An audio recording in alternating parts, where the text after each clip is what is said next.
Students, आपका पुनः एक बार हार्दिक स्वागत है। हम लोग स्टार्ट कर रहे हैं एक्सरसाइज 1.5। 1.5 का जो पहला क्वेश्चन है वो इस प्रकार से है।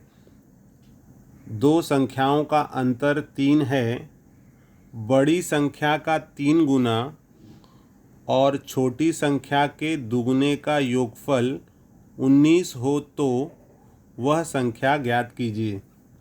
विद्यार्थियों, इस तरह के प्रश्न को हम शाब्दिक प्रश्न कहते हैं। इंग्लिश में इसे वर्ड प्रॉब्लम कहा जाता है। तो जो आपको शब्दों में दिए होते हैं, इनके आधार पर आपको, जैसे हमने अभी तक समीकरण पढ़ा है, तो पहले आपको समीकरण बनाना होता है और फिर नियमानुसार उस समीकरण को हल करने होते हैं। जैसे यहाँ पर है दो संख्याओं का अंतर, तो आपको पता चल रहा है कि इसके अंदर दो संख्या है। तो हम मान लेते हैं कि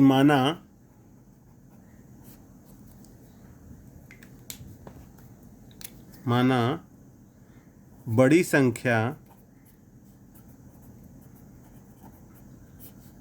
बराबर x तथा छोटी संख्या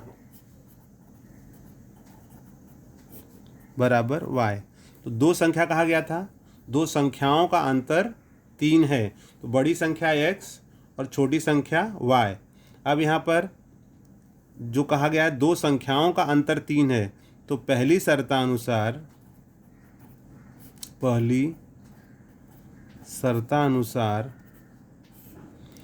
उनका अंतर, मतलब ये x और y दो संख्या है, x और y दो संख्या है, इनके बीच में जो डिस्टेंस है, डिफरेंस है, अंतर है, अंतर मतलब है यहाँ पर माइनस, वो कितना है x minus y equals to 3। क्योंकि कहा गया है ना दो संख्याओं का अंतर 3 है, तो दो संख्याओं में जो अंतर है वो 3 है। तो ये हो गया हमारा इक्वेशन नंबर 1। इसी प्रकार से जो दूसरा है बड़ी संख्या का 3 गुना, तो यहाँ आप लिखोगे दूसरी शर्तानुसार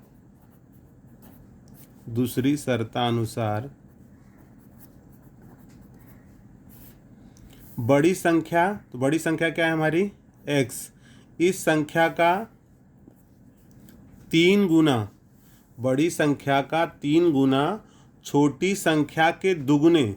अब छोटी संख्या क्या है y, इसके दुगने, देखो बड़ी संख्या का 3 गुना, तो बड़ी संख्या हमारी x है, उसका तिगुना, और छोटी संख्या के दुगने का योगफल, छोटी संख्या y है, उसका दुगने का योगफल, मतलब दोनों के बीच में प्लस, ये कितना है 19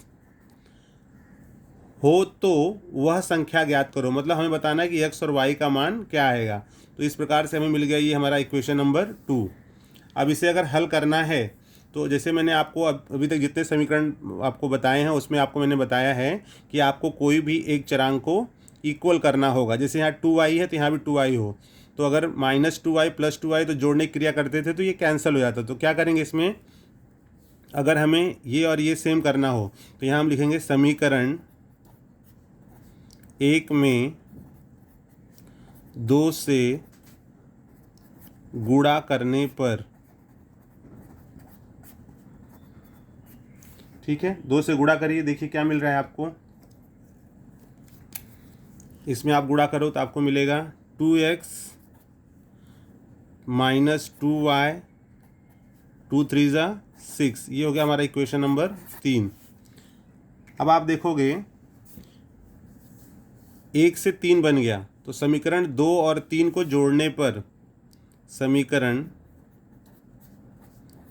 2 में समीकरण 3 जोड़ने पर, समीकरण 2 में समीकरण 3 जोड़ने पर, तो 2 हमारा है 3x + 2y = 19, और तीसरा है 2x माइनस 2y = 6। अब यहाँ आप देखोगे कि ये +2y -2y कैंसिल, 3x और 2x क्या हो गया 5x = 25।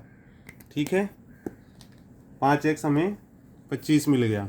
अब यहाँ x का मान क्या मिल जाएगा, इसलिए x इक्वल्स टू 25/5, इसलिए x इक्वल्स टू 5। ठीक है, x इक्वल 25/5, तो 5 का 5 फाइजा करोगे तो 25 है, तो x बराबर 5। x बराबर 5 किसी भी समीकरण में रख दो। 5 समीकरण 1 में रखने पर,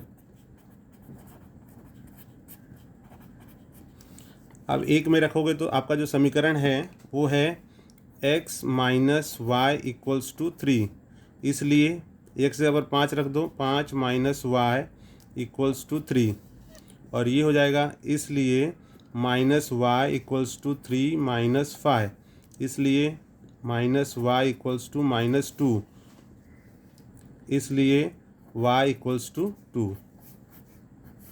तो आप देखोगे आपको जो बड़ी संख्या है वो मिल गई है 5 और छोटी संख्या जो मिल गई है 2।